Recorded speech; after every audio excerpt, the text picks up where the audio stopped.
الرحمن الرحیم۔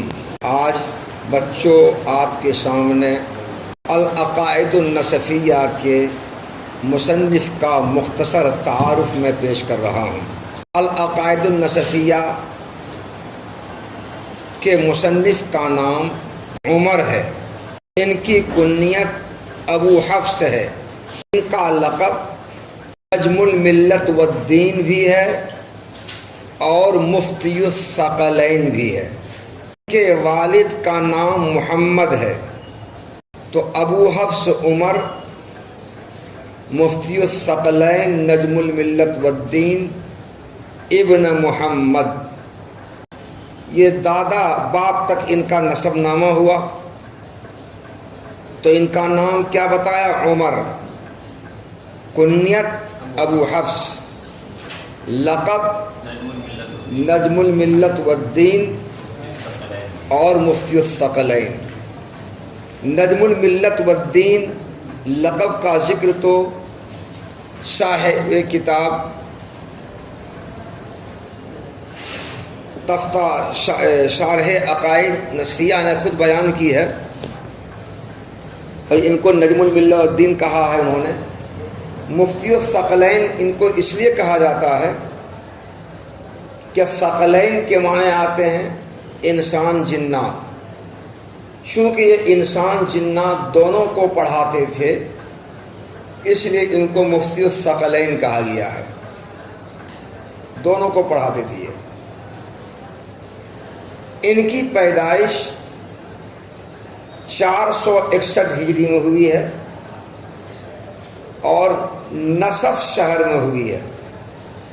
نصف شہر ہے علاقہ ماوراء النہر میں ایک مشہور و معروف شہر ہے۔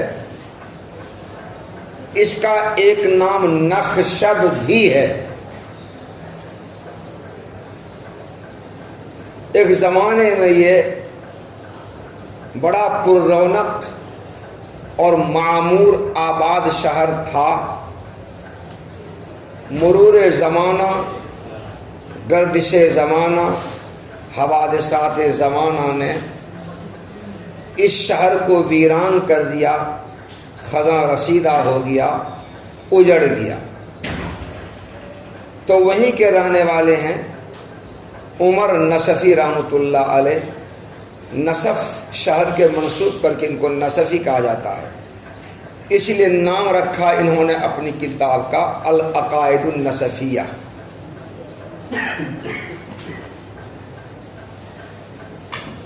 عمر نصفی رحمۃ اللہ علیہ اپنے فن میں امام تھے، بہت بڑے فاضل تھے، متکلم تھے، مناظر تھے، مفسر تھے، فقیہ تھے، نحوی تھے، متکلم تھے، ادیب تھے، شاعر تھے۔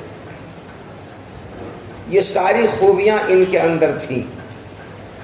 انہوں نے تعلیم شروع سے آخر تک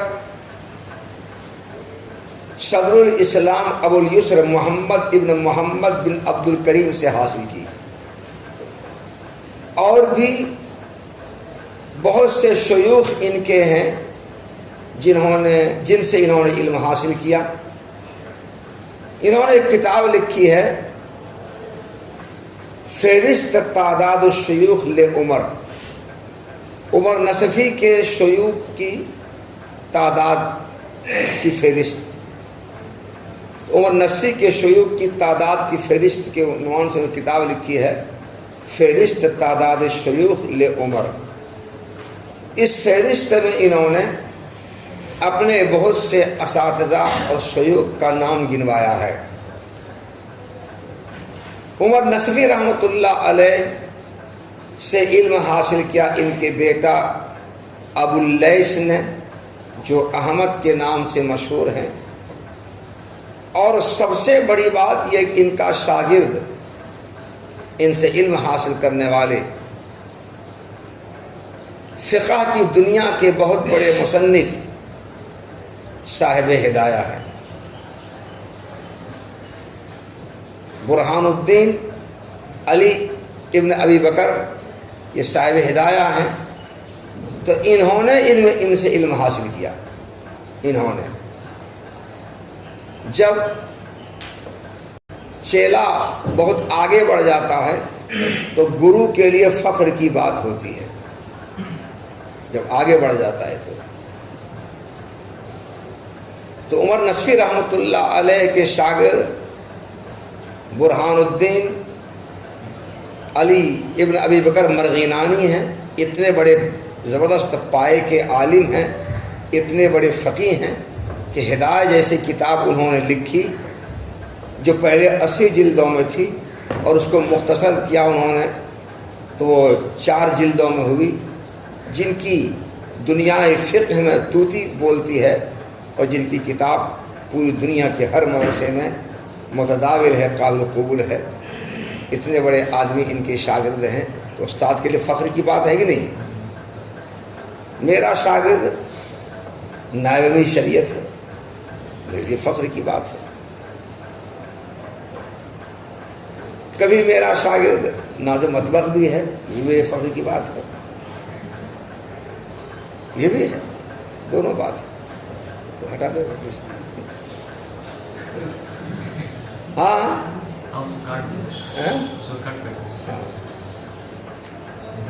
یہ میرے لیے فخر کی بات ہے، ادھر بھی ہے ادھر بھی. تو ان کے شاگرد اتنے بڑے آدمی گزرے ہیں، سوچنے کی بات ہے. عمر نصفی رحمۃ اللہ علیہ نے فقہ میں، تفسیر میں، تاریخ میں بہت ساری کتابیں لکھی ہیں،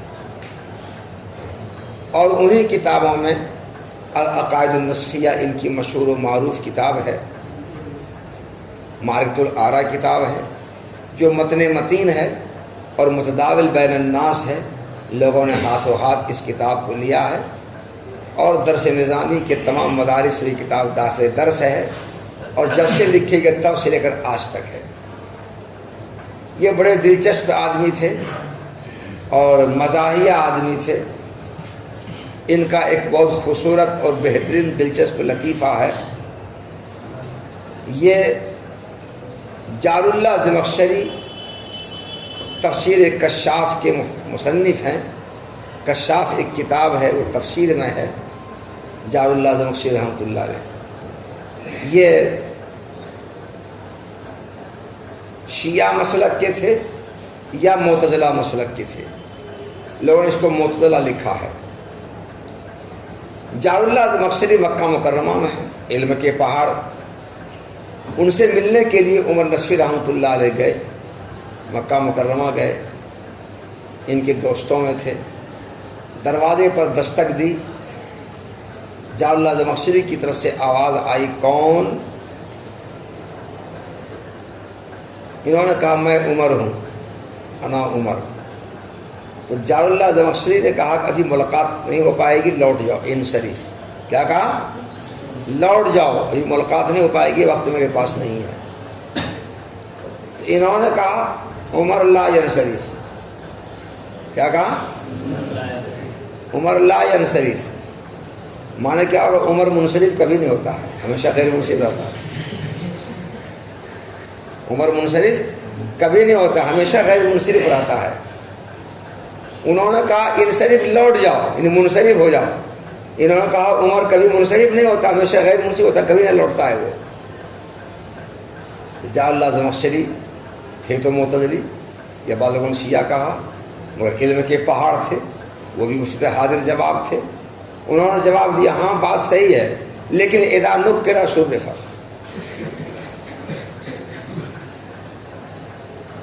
اذا نکر شرف. تم میرے لیے نکرا کیا، بہت نکرا ہو. نکرا میں اجنبی، تم میرے غیر متعارف ہو، غیر شناسا ہو، میں تم کو نہیں جانتا ہوں تم کون ہو. ایسا جب آدمی ہو تو پھر وہ منصرف ہو جاتا ہے، اس لیے تم چلے جاؤ یہاں سے. تو یہ ان کا ایک دلچسپ لطیفہ ہے، مزاحیہ ہے. بڑے قابل تھے اور اپنے زمانے میں اپنے ہم عصروں میں بڑے فائق تھے. 1 نمبر مناظر اور 1 نمبر متکلم تھے. ان کی وفات 537 ہجری میں ہوئی ہے. کتنے میں؟ 537 ہجری میں ان کی وفات ہوئی ہے. وفات کے بعد، دفن کے بعد خواب میں کسی نے ان کو دیکھا، خواب میں دیکھا تو خواب میں ان سے کسی نے پوچھا کہیے منکر نکیر کے سوالات کا معاملہ کیسا گزرا؟ 40 قدم چلنے کے بعد منکر نکیر آتا ہے نا جی. منکر نکیر کے سوالات کا معاملہ کیسا گزرا؟ تو انہوں نے جواب دیا ہاں، دفن کے بعد میرے پاس منکر نکیر آئے اور آ کر مجھ سے سوال کرنا شروع کر دیا، من ربک ما دینک ما ھذا الرجل. مگر میں نے ان سے کہا کہ جواب عربی نظم میں دوں کہ نثر میں دوں؟ کیا کہا؟ جواب نظم میں دوں کہ نثر میں دوں؟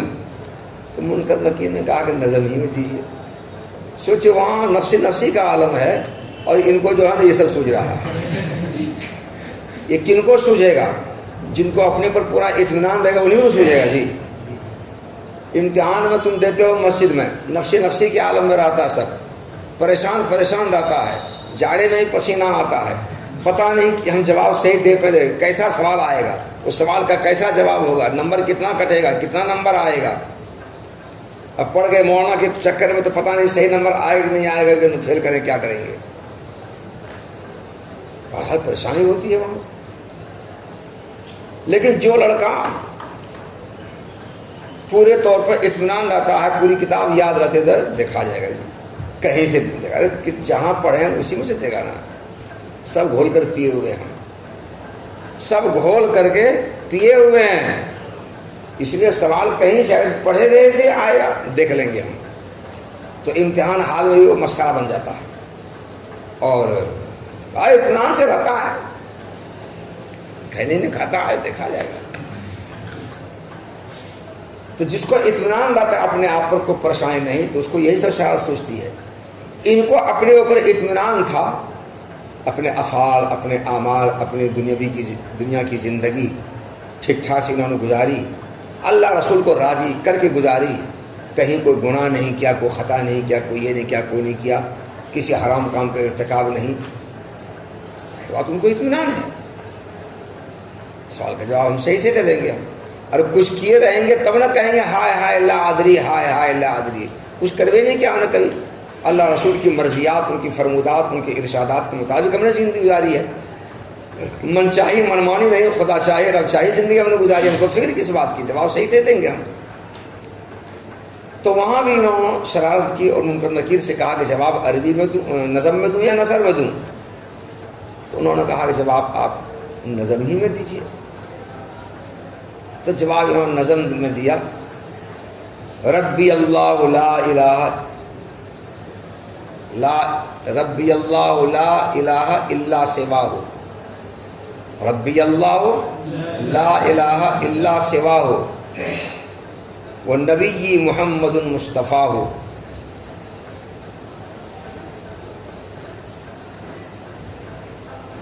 دین الاسلام و فعلی ذمیم اسأل اللہ عفوہ و عطاہ. تینوں سوال کا جواب ہو گیا. ربی اللہ لا الہ الا سواہ، یہ پہلے سوال کا جواب. والنبی محمد مصطفیٰ، دوسرے سوال کا جواب. تیسرا سوال، دین الاسلام و فعلی ذمیم اسأل اللہ عفوہ و عطاہ. اللہ تعالیٰ سے اپنی معافی کی درخواست کرتا ہوں، میرے افعال بہت برے ہیں اور اسلام میرا دین ہے. تیسرا سوال کا جواب ہو گیا. اللہ تعالیٰ سے میں معافی کی درخواست کرتا ہوں. یہ تینوں سوال کا جواب دیا انہوں نے. ان کی وفات 537 ہجری میں ہوئی ہے. 537. بعض لوگوں نے عقائد نصفیہ کے مصنف ابو الفضل کو قرار دیا ہے، بعض لوگوں نے، اور ملا محمد فقیر جہلمی نے ایک کتاب لکھی ہے حدائق حنفیہ. مولانا عبدالحی لکھنوی صاحب رحمۃ اللہ ایک کتاب لکھی ہے فوائد بہیہ. ان دونوں نے اپنی اپنی کتاب میں ملا علی قاری رحمۃ اللہ علیہ کے حوالے سے نقل کیا ہے، اور ملا علی قاری رحمۃ اللہ علیہ نے زرقانی کے حوالے سے نقل کیا ہے، اور دیگر حوالوں سے نقل کیا ہے کہ عقائد نصفیہ کا مصنف عمر نصفی رحمۃ اللہ علیہ ہے، عمر ابو حفص مفتی الثقلین نجم الدین رحمۃ اللہ علیہ ہے۔ مگر کچھ جن کی وفات 537 ہجری میں ہوئی ہے انہوں نے یہ لکھا ہے، مگر کچھ دوسرے لوگوں نے عمر نصفی رحمۃ اللہ علیہ کی طرف اس کتاب کی تصنیف کی نسبت غلط کی ہے، اور یہ کہا ہے کہ ان حضرات سے غلطی ہوئی ہے کہ ان کو ان کی طرف منسوب کیا۔ مصنف عمر نصفی نہیں ہے، مصنف ہیں ابو الفضل۔ مگر سچی بات یہ ہے کہ یہ غلط قرار دینا غلط ہے، اور عمر نصفی رحمۃ اللہ علیہ کی طرف اس کتاب کی تصنیف کی نسبت صحیح و درست ہے، انہوں نے ہی لکھی ہے۔ کنہوں نے لکھی ہے؟ عمر نصفی رحمۃ اللہ علیہ نے۔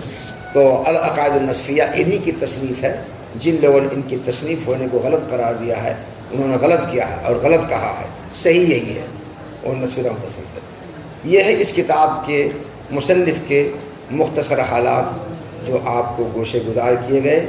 انشاءاللہ سنیچر کو ہم تفتازانی رحمۃ اللہ علیہ کے حالات پیش کریں گے، بلکہ ان کے حالات پیش کی ضرورت نہیں ہے، ان کے حالات آپ پڑھ چکے ہیں شرح تہذیب میں۔ مسلمانی تو نہیں پڑھ پائے کہ مسلمانی پڑھائی نہیں آپ نے، شرح تہذیب پڑھ چکے آپ، اس سے ضرورت نہیں ہے۔ اب آگے انشاءاللہ علم کلام سے متعلق